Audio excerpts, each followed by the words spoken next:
Konnichiwa teman-teman, di vlog kali ini saya mau ngasih tahu kalian ya bahwa gambaran kerja di Jepang tuh kayak gimana ya.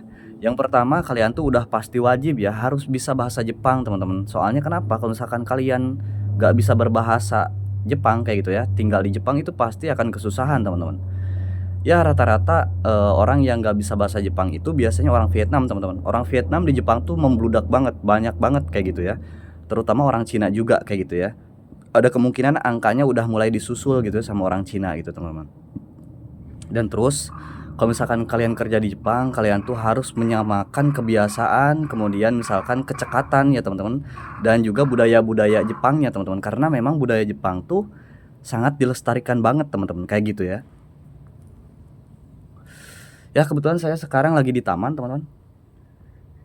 Di sini sepi banget, tapi tadi ada anak kecil ya, anak kecil sama ibu-ibu yang main perosotan di belakang saya sini. Emang sih jujur Jepang tuh betah banget ya kalau misalkan ditinggalin, tapi tidak dengan kebiasaan kerjanya ya, tergantung juga sih, tergantung lingkungannya ya teman-teman, karena memang di Jepang juga ada yang bosnya kayak misalkan agak sedikit rewel, kemudian ada bosnya yang sedikit kibisi kayak gitu ya teman-teman, beda-beda. Nah kalau job saya kan di Kaigo teman-teman, itu mereka tuh nggak terlalu melontarkan kata-kata kasar kayak gitu ya, kecuali kalau misalkan kerja kayak misalkan di Gemba kayak gitu ya, pertanian, itu udah pasti ya teman-teman, udah biasa ya, kayak misalkan kita ngobrol sama temen sebaya gitu ya teman-teman, pakai bahasanya bahasa non formal atau bahasa kasar juga biasanya keluar kayak gitu. Jadi menurut kalian mendingan kalian kerja di Gemba atau di Kaigo? Nah, kalau misalkan di Kaigo ya teman-teman, tantangannya yaitu yang pertama, kita tuh yang diurus tuh kan orang ya teman-teman, bukan hewan, bukan juga tanaman kayak gitu ya. Kalau misalkan kita mengurus orang tuh kita juga harus siapkan mental ya. Mentalnya kalau misalkan kita entah itu sakit hati dari lansia, entah kita itu pusing dari lansia yang misalkan menanyakan hal yang sama beberapa kali, atau si lansianya itu uro-uro teman-teman. Uro-uro itu artinya adalah bolak-balik gitu ya. Ya masih mending kalau misalkan bolak-baliknya misalkan ada jangka waktu 1 jam, setengah jam sekali ya. Kalau misalkan ini baru duduk ya, duduk belum 1 menit udah berdiri lagi, udah jalan-jalan lagi kayak gitu.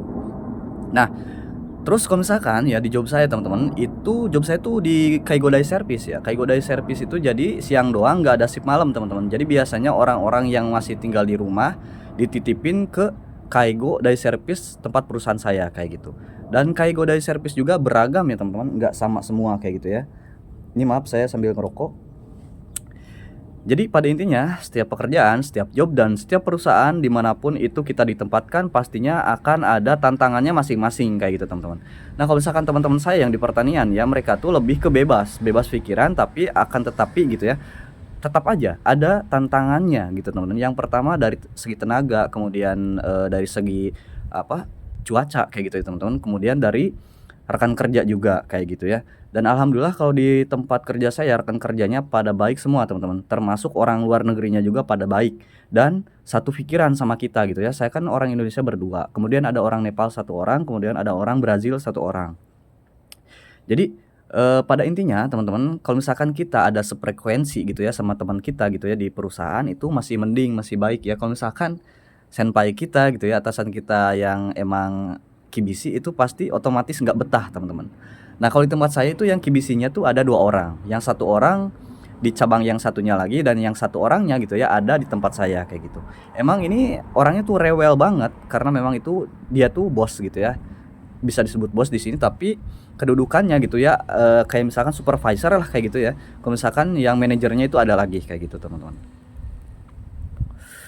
Jadi memang tantangan selain dari segi bahasa ya teman-teman, kita tuh ya yang namanya kerja di Jepang, pulang kerja sedikit-sedikit lah gitu ya, meskipun kita capek, kita tuh wajib belajar bahasa Jepang kayak gitu teman-teman. Ya mau nggak mau ya si katakana ya kayak gitu teman-teman. Kalau misalkan kita nggak bisa bahasanya, kemudian kita kerja di Kaigo, itu pasti ripuh berdak. Ripuh tuh apa ya, komaru teman-teman, pasti bakal banget komaru kayak gitu. Kenapa? Karena memang kalau misalkan di Kaigo itu banyak banget ngomong sama lansia, sama atasan gitu ya, sama rekan kerja. Itu bahkan kalau misalkan kita ada telepon gitu ya, kita ngangkat, ini teleponnya bukan telepon yang dari ini ya, dari telepon yang telepon rumah, tapi biasanya telepon yang dari handphone, itu wajib kita angkat gitu teman-teman. Jadi kita itu biasanya transfer informasi, atau misalkan ada yang ditanyakan dari dari atasan atau dari rekan kerja kita yang di luar gitu ya, yang di luar cabang kayak gitu kan, itu wajib kita tahu gitu maksudnya apa, kita harus jawab apa, kemudian kalau misalkan disuruh kita harus bagaimana, kayak gitu teman-teman. Jadi kalian udah ada sedikit gambaran lah ya kalau misalkan kalian mau kerja di Kaigo tuh kayak gimana, kayak gitu. Jadi jangan lupa like, komen, dan subscribe, berikut juga komen ya teman-teman. Semoga kalian yang masih berproses di LPK secepatnya bisa kerja ke Jepang teman-teman.